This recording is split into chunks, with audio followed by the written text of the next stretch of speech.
मेरे प्यारे तलबा और तालिबात, मैं professor Saira Afzal, dean institute of public health, आपके साथ करेक्टर बिल्डिंग सोसाइटी के एक और अहम सीरीज़ के साथ हाजिर हुई हूँ। इस सीरीज़ में आज हम बात करेंगे कि कहानी की क्या अहमियत है।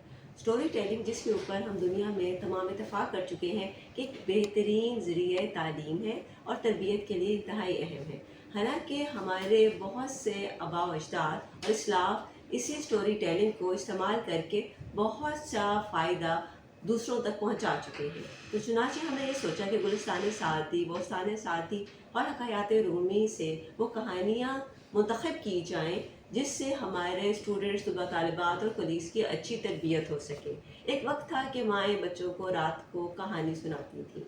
ऐसी कहानी जिससे ना सिर्फ दीन की लिए बहुत सा खूबसूरत अच्छा सबक बच्चों के ज़हनशीन हो जाता था, बल्कि उससे ईमानदारी, ट्रुथफुलनेस, ऑनेस्टी की भी नसीहत की जाती थी। इसीलिए माओ की तालीम से वो कौम जन्म लिया जिसने दुनिया में अपनी शुजाअत, इमामत, अदालत का लोहा मनवाया।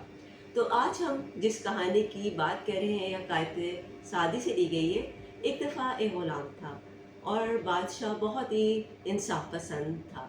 वो अपने ग़ुलाम को बहुत पसंद करता था। लेकिन एक वज़ीर भी था जो कि बादशाह और ग़ुलाम की ये तमाम पसंद को देखकर हर वक्त जेलसी फील करता और हसद का शिकार रहता। वो किसी न किसी बहाने से ग़ुलाम को ज़दोकोब करता, उसको बुरा भला कहता, डांट डपट करता, उसकी तहकीर करता। आखिर एक दिन ग़ुलाम का दिल इस कदर ख़राब हुआ, वो इस कदर रंजीदा हुआ कि वो भाग गया। अब तो वज़ीर के पास अच्छा मौका था, क्योंकि बादशाह के कानून के मुताबिक अगर कोई ग़ुलाम भाग जाए तो उसकी सज़ा कत्ल थी। चुनाचे उसने फ़ौरन प्यादे भगाए और उस ग़ुलाम को पकड़ लिया और बादशाह के सामने पेश किया और कहा कि बादशाह सलामत, ये ग़ुलाम पकड़ा गया है, लिहाजा इसको कत्ल करने का हुक्म सादर करें और आइंदा कोई ग़ुलाम भागने की जुर्रत ना कर सके। बादशाह उस ग़ुलाम को बहुत पसंद करता था। उसने ग़ुलाम की तरफ देखा। ग़ुलाम को भी मालूम था कि बादशाह मेरी बात ज़रूर सुनेगा, क्योंकि ये ना सिर्फ आदिल बादशाह है बल्कि रहमदिल भी है। उसने बादशाह की तरफ देखकर कहा, बादशाह सलामत, मैं चाहता हूँ आप जैसे आदिल और मेहरबान बादशाह के सर पर मेरा खून ना आए, आपके हाथ मेरे खून से लाल ना हो, इसलिए आपको मैं एक मशवरा देना चाहता हूँ। बादशाह ने कहा, हाँ बताइए। उसने कहा, बादशाह सलामत, सिर्फ सवाए इसके कि कोई शख्स दूसरे शख्स को कत्ल करे, आप किसी की भी जान लेने का हुक्म सादिर नहीं कर सकते। और कानून के मुताबिक कसास का मतलब कसास है। अगर मुझे ये इजाज़त दें कि मैं इस वज़ीर को कत्ल कर दूँ, तो फिर मेरा गुनाह आपके सर पे नहीं होगा और मेरे खून से आपके हाथ रंगे नहीं जाएंगे। लिहाजा मुझे इजाज़त दीजिए कि मैं इस वज़ीर को कत्ल कर दूँ और फिर इसके खून बहा के तौर पर आप बेशक मेरी जान ले लीजिएगा। बादशाह ये सुनकर हंसा। उसे इस तमाम चीज़ की समझ आ गई कि ये पीछे पीछे हो क्या रहा है। था तो समझदार। फ़ौरन उसने वज़ीर से कहा, अब तुम्हारी इस बारे में क्या राय है। वज़ीर, जो कि अब डर रहा था, कांप रहा था, क्योंकि उसकी साजिश बेनकाब हो चुकी थी, उसने कहा, बादशाह सलामत, मुझे माफ़ कीजिए और मेरा ख्याल है कि इस ग़ुलाम को भी माफ़ कीजिए, क्योंकि ऐसे ग़ुलाम को जो कि इस कदर समझदार, दाना और अक्लमंद हो, इसको हमें ज़िंदा रहने का मौका ज़रूर देना चाहिए।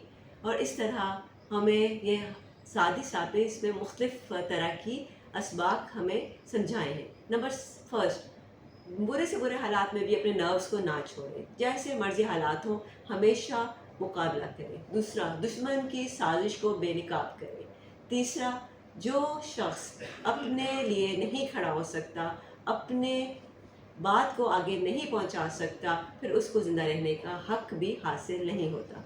हम देखते हैं अभी पाक भारत जंग हुई और उसके अंदर पाक फ़ज़ाइया ने जिस बहादुरी का मुज़ाहिरा किया और ड्रोन हमारे मासूम शहरियों पर बरसाए गए, कई औरतें और बच्चे इसमें ज़ख्मी हुए और हर जंग की तरह सबसे ज़्यादा नुकसान हमारी माँओं, बच्चों और बेगुनाह लोगों को हुआ। सिविलियन आबादी पर हमारे दुश्मन ने ड्रोन हमले किए, बम और मिसाइल फेंके।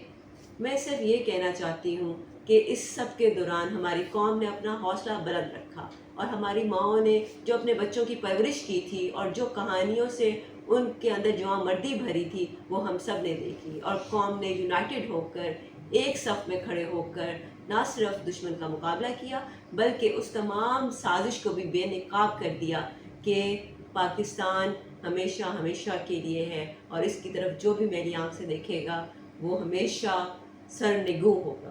بہت شکریہ۔